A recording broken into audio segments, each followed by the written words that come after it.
Hello family, welcome back to my channel. আজকে হচ্ছে শুক্রবার আর এখন বাজে রাত 10টা। আমি ওয়েট করছিলাম কখন 10টা বাজবে, তার কারণ হচ্ছে আজকে শিবরাত্রি।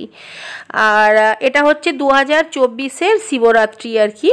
তো এইবারে না দুদিন ধরে শিবরাত্রি পড়েছে। আজকে 9:53 না কীরকম ওই আশপাশ আর কি, মানে 10টার আশপাশ করে শিবরাত্রিটা আজকে পড়েছে। আর কালকে সন্ধ্যে 6টার আশপাশ পর্যন্ত থাকবে আর কি। তো যার জন্য কেউ শুক্রবার শিবরাত্রি করছে, মানে আজকে করছে, কেউ আবার কালকে করবে, আবার কেউ আবার দুদিন ধরেই শিবরাত্রি করবে।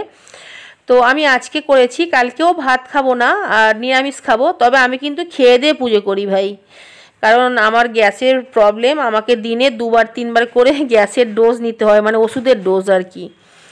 তো যাই হোক, এই গ্যাসের যে প্রবলেমটা এতটা বাড়াবাড়ি আমার কি করে হলো সেটা কখনো কোনো ভিডিওতে আমি শেয়ার করব, যাতে তোমাদের সাথে সেম জিনিসটা না হয় আর কি।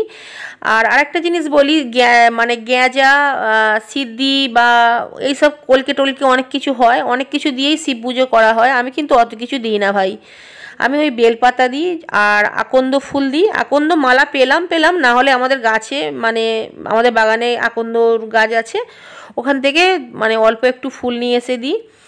আর একটু দুধ দিই, যদি কখনও কাঁচা দুধ যদি না পাই আমি গঙ্গা জল দিই। গঙ্গা জলও যদি না থাকে তাহলে সাদা জল দিয়ে শিবের মাথায় দিয়ে পুজো করি। মানে বেলপাতাটা অ্যাকচুয়ালি মেন হয়, তো একটা বেলপাতা শিবের মাথায় দিলেই কিন্তু শিব সন্তুষ্ট হয়ে যায়।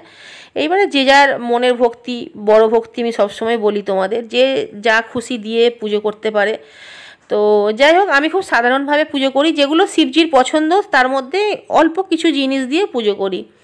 আর ফুল কিনতে গিয়েছিলাম তখন এই কাঁটা ফলটা দিয়েছিল, নাহলে কাঁটা ফলটা আর কি আমি আলাদা করে কিনিনি। তো যেহেতু দিয়েছিল ফুলের সাথে, ভাবলাম চলো এটাও দিয়ে দিই। এখন আমি আর মন্দিরে যাই না, ছোটোবেলায় মন্দিরে যেতাম, এখন বাড়িতেই পুজো করি। আর 8 বছর বয়স থেকে আমি শিবরাত্রি করা শুরু করেছি, তারপরেও এত ভালো বর পেয়েছি, যার জন্য পুজোটাকে আমি পুজোর মতো করে করি, ভালো বর পাওয়ার জন্য কিন্তু একদমই নয়।